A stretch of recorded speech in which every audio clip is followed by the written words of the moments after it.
ዛሬ የተሰሙ መረጃዎችን በአንድ ደቂቃ ውስጥ የስፖርት አፍቃሪዎች ታላቅ የምስራች! ሀገሬ ቴሌቪዥን የእንግሊዝ ፕሪሚየር ሊግን በነጻ ስርጭት ሊያስተላልፍ ነው። በቀጣዮቹ 2 የውድድር ዘመናት ዘውትር ቅዳሜ ከቀኑ 11 ሰዓት የሚደረጉ ተጠባቂ ጨዋታዎችን በቀጥታ ስርጭት ሊያስተላልፍ ነው። ከጨዋታው በተጨማሪ ቅድመ ጨዋታ ትንተናና ሳምንታዊ ማጠቃለያዎች በጥራት ያቀርባል።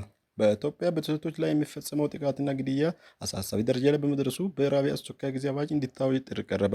የፍትህ ስርዓቱ ክፍተትና የወንጀለኞች አለመቀጣት ጥቃቱን አባብሶታል በሚል መንግስት ጉዳዩን እንደ ብሔራዊ ቀውስ ቆጥሮ መዋቅራዊ እርምጃ እንዲወስድ ቲስማ የተሰኘ የፊርማ ማሰባሰቢያ ዘመቻ ተጀምረዋል።